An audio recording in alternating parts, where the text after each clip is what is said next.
and welcome to Leadershipisation, all things leadership.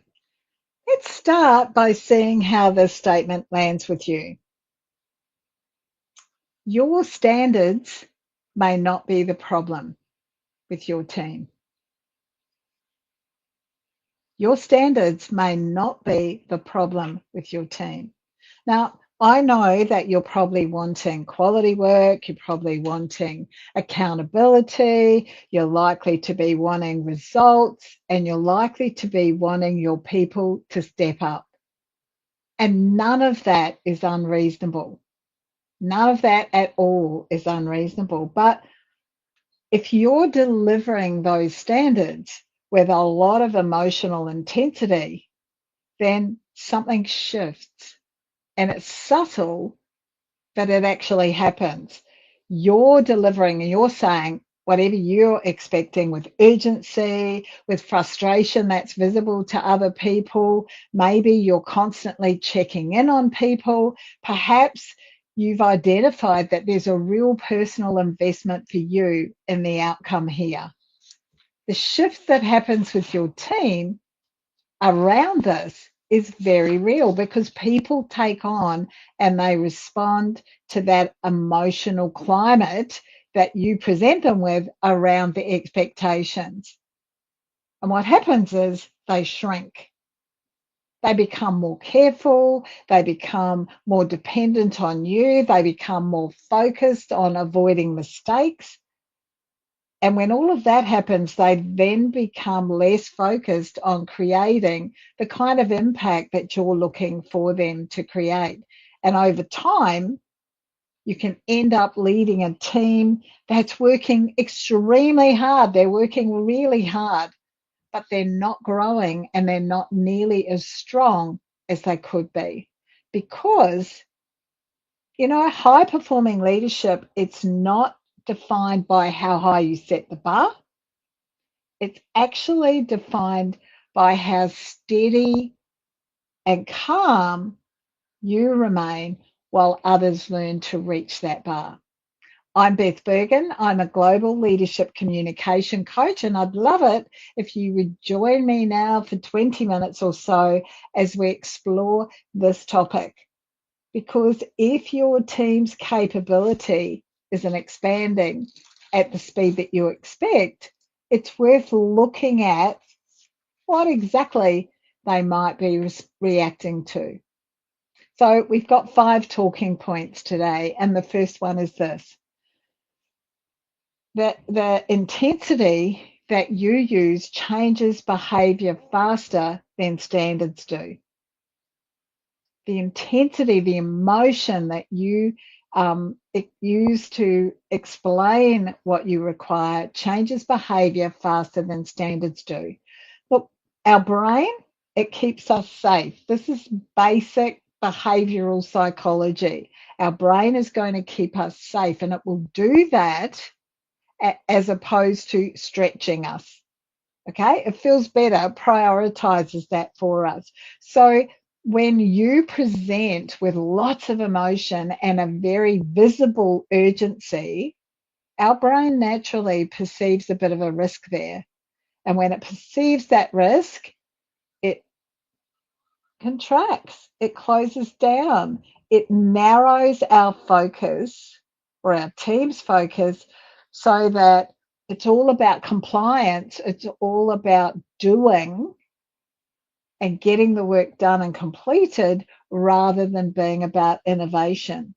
So your emotional whir, your intensity might get more effort, but it actually creates, in the short term, but it actually creates less ownership. So that intensity and those emotions might in the short term create movement, but they do not contribute to growth. It doesn't fuel growth. The second point is this: as leaders, we very often, what we do is we attach our identity to the outcome. We attach our identity to the outcome. We tell ourselves, oh, if this succeeds, I'm going to be credible. Everyone will think that I'm absolutely awesome. If it doesn't succeed or it fails, I'm going to be really exposed. I'm going to kind of be out there by myself, and that's uncomfortable. And so when we tell ourselves that, when we attach that identity, we move to a space where we have over or more emotional buy-in to the result than might be healthy for us in our leadership, and it might also be not so healthy for our team. And what happens when we have that additional emotional buy-in is that we monitor things a whole lot more. We've got less patience. We're faster to intervene. And our team feels as though like they can feel that you've got a personal stake in this. Even if you've never said it, even if you've never verbalized it, your team will feel that you've got a personal stake. So their capability shrinks. Their capability shrinks when the outcomes feel as though they're really heavily emotionally loaded. And that's something for you to remember. They're picking it up on what's going on for you. Yeah. Yeah. You when you're attaching that identity to the outcome, they pick that up from you. The third point I want to talk to today is this: pressure-based leadership. When you're coming at your leadership from that point of pressure all the time, it creates learned dependence. Now that seems really odd. However, if you're intervening too early, your team stops stretching. They don't need to figure out anything else on their own, because what you've taught them is, oh, if I think you're stuck, I'll just jump in and fix it. And what happens is that they very quickly learn that coming to you for the answers or going to other people is their safest option. And so that intensity creates that kind of response in them. They respond to your intense leadership by asking you and dragging you back into it and using more of your time. And over time, they become more and more cautious, more and more risk averse. You see, the really weird thing is that autonomy grows. It grows when a space exists for discomfort. You have to be uncomfortable to experience and to encourage autonomy, because people are learning from their own decisions. And so that feels a little bit weird to them. So I guess another way of looking at this is that because what you're doing is building that learned dependence, you're actually creating an environment where your team is missing out on opportunities where they can grow. Yeah. And when it's put that way, what I find with a lot of my coaching clients, when it's presented in that way, they go, oh, I would never want to create a situation or an environment where I felt as though my team was missing out on opportunities to grow, especially if it was because I was micromanaging or putting such a heavy emphasis on my personal stake in this that they felt like they couldn't have growth or autonomy. The fourth point to look at today is this: inconsistent emotional signals create much more stress in your team than high expectations or high standards. Now, this one, I always find this one, people have to think this through, because they think that the pressure or the stress on their team is going to come when they set high standards or high expectations. They're fine. People know where the bar is. and they anticipate that you're going to support them to get to that bar. Now, if what happens is that you're calm one day and you are manic the next day, that's inconsistent. And your team then starts to use up some of their brain space to monitor you. What's going on?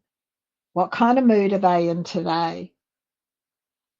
And so they're constantly on alert because they wonder which version of you is going to turn up. That uses up their energy, it uses up their time because their focus becomes, well, I need to be a really expert mood predictor. And their trust for you goes down, not because you're setting high standards, not because you're setting high standards, but because the environment, the culture around them feels unstable. You know, predictability in you as a leader, predictability in your emotions and how you're going to show up creates that psychological safety that people are seeking. Now, here it's really important that I remind you about something, and it's easy for us to forget this. You're a leader. You have an important role in the organization. Well, let's say this a little bit differently. Your title means that you have an important role to play in the organization. People are going to be watching you because of your title. Even more of them are going to be watching the way that you lead, the way that you interact with people. So if there's this unpredictability there, that will feed into the rumor mill, which will all be going, oh, God, you know, you never know who Beth's going to turn up as. God, I guess we're all going to cop it today. You don't need that. What you need is your team recognizing that you've got their back. That brings us to the fifth point, which is about aiming for that performance tension rather than a personal tension. You want people, to be stretched. You want people to be enjoying their role and to be challenged in their role because that's energizing for them. Whereas if you're there and you're all over the place and your emotions are really volatile, that drains them. It doesn't serve them.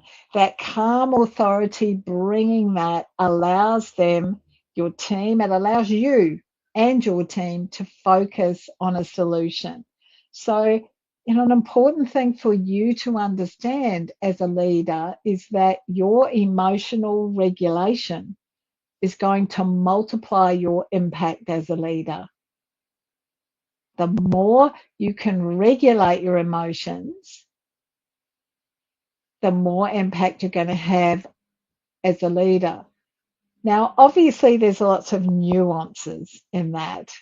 And they're kind of, they're the sorts of discussions that I have individually with my coaching clients. It doesn't mean that you can't be demanding the high standards. But there's a real difference between being demanding and being threatening. And what's important is that you find a way to be really clear and quite certain that this is what the standard, that these are the expectations that you have, without attaching so much emotion or so much volatility to it that your people feel threatened. Now, I've got a great tool to share with you today. The names that I have to make up for these tools really I look at them and I go, oh, yeah. But they're a great way for me to be able to differentiate between what all the tools are if I need to find them again. So, this one is called the intensity interruption. And like many of the tools that we have, this is about you asking yourself a question before you go into an interaction with one or more of your team. Ask yourself this question: am I about to add clarity or emotional pressure? I'll say it again so you can write it down. Am I about to add clarity or emotional pressure? Now, if the answer is clarity, awesome, go for it. If the answer is emotional pressure, then what I want you to do is just to take 3 or 4 deep breaths slowly and slow your pace down. Then I want you to think about the volume. How much emotional energy is going to go in that volume? Just reduce that back a little bit. I want you to think about how you're going to frame the urgency. Is there a different way that you can explain the urgency without it feeling like a whole lot of emotional pressure? Par it back so you're able to state the outcome that you're looking for really simply. You're going to provide less directions and you're going to ask more thinking questions. You want your team to have some buy-in, because what we're looking to do here with this intensity interrupt is to reduce the stress transmission. We don't need to take stress from you to them. That's not what it's about. We want to reduce that stress transmission while we're preserving the kind of standards that you think are really important and that are actually important to achieve the goal. Yeah? So I'm sure that if you try that intensity interrupt, that will have some benefit for you and enable you to turn the dial down on that emotional pressure that you may be putting on your team, that intensity that in the very medium term results in them becoming more dependent on you rather than less dependent. So, a deep reflection question for you. Now, this is a question. I want you to think about it, write some answers, come back to it, and ask yourself, and what else?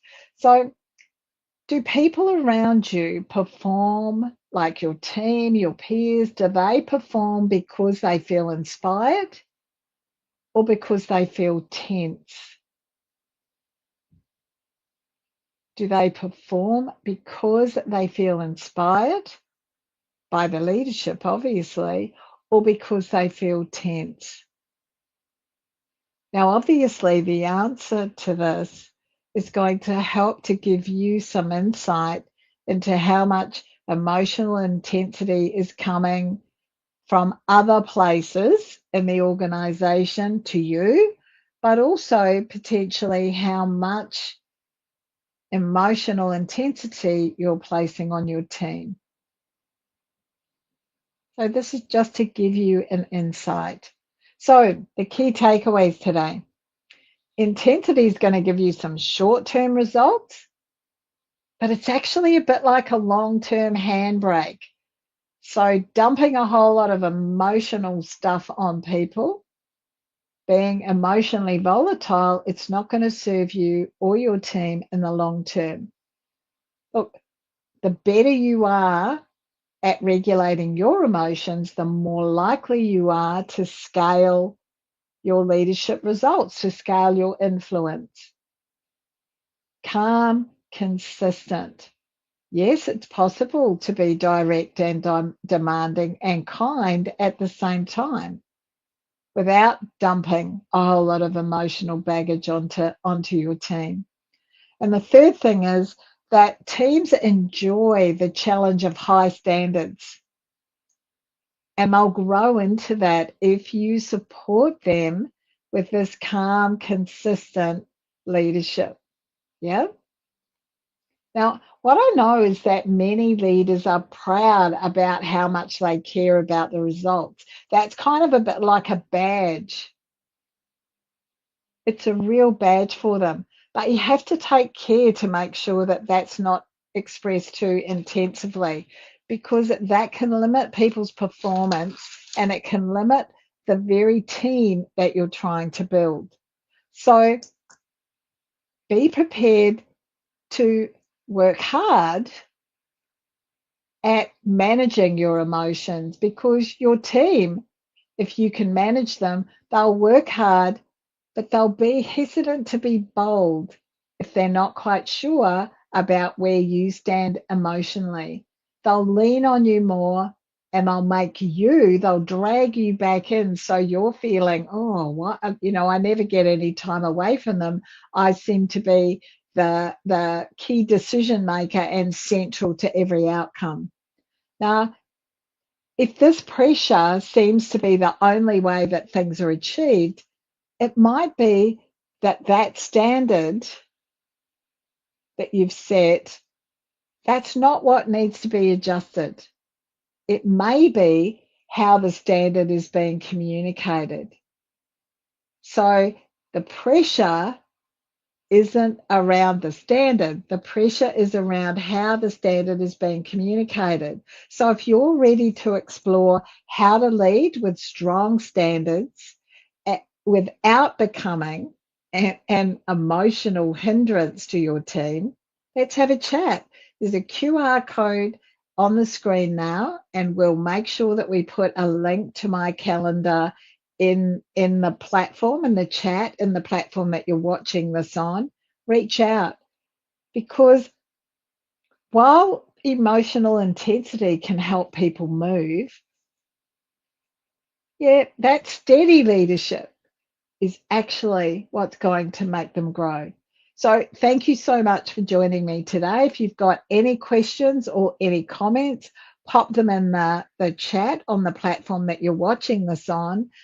Reach out if you've got some questions or you've got topics that you would like to see addressed. I'm very happy to introduce them.